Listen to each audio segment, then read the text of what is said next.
Welcome back to another video. It's time for my comparison video between the Seeker 2 and the Seeker 2 Pro.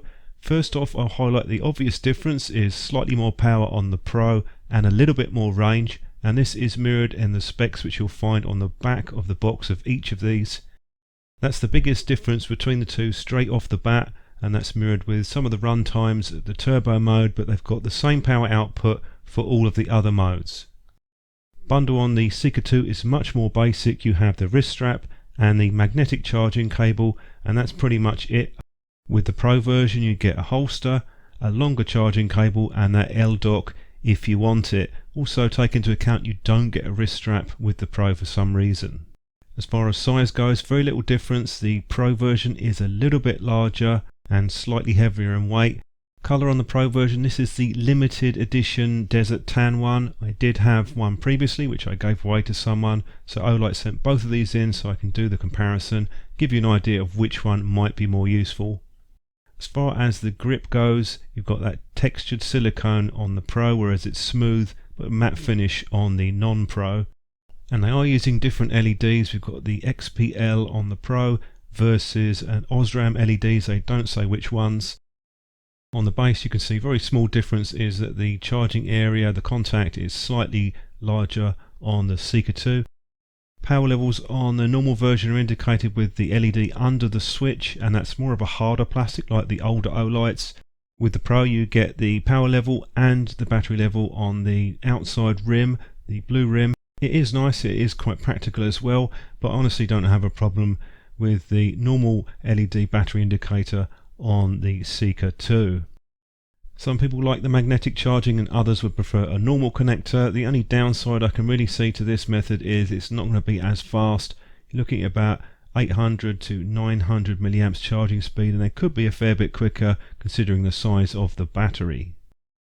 They're both pretty compact, and that's one of the reasons they've obviously gone over to the 21700 battery.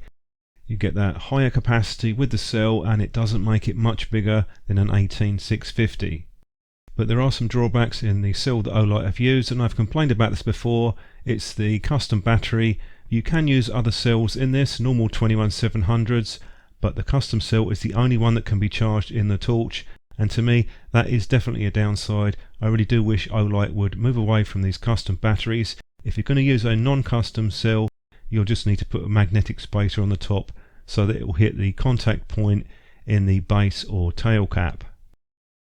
The UI, I've put that on the screen for you, very much a standard Olight user interface, and for most people it's going to be pretty easy to pick up.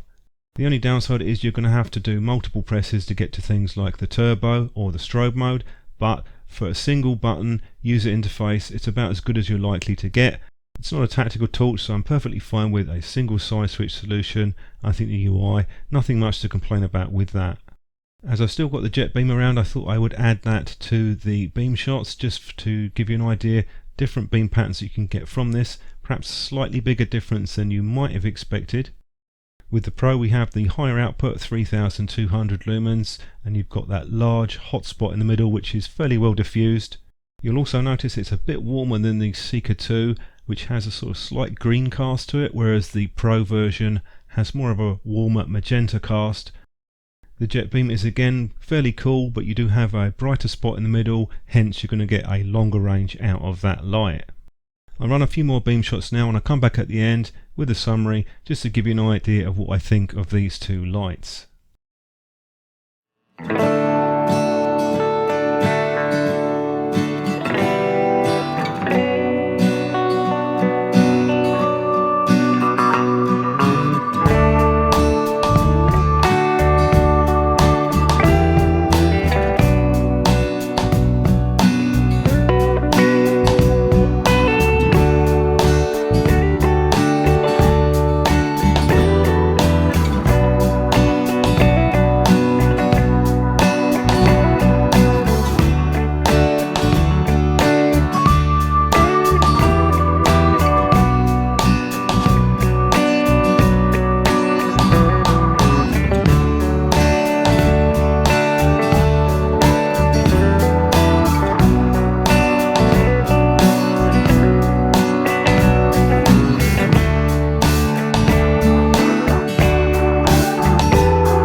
Just to share a few thoughts with you on these two torches, and my personal view is that you're not going to notice a huge difference in terms of the output.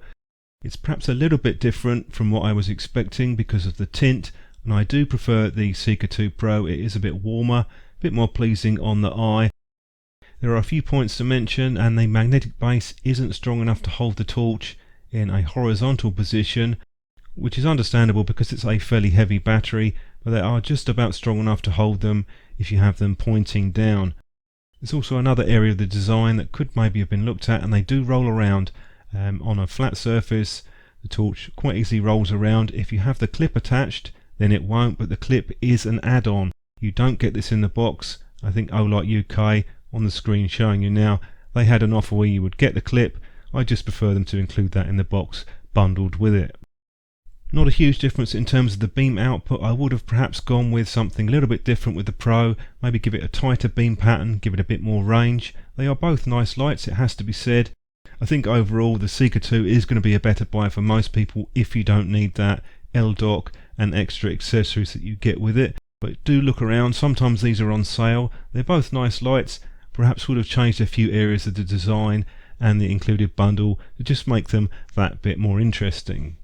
Don't forget to subscribe to the channel if you haven't, and thanks very much for watching.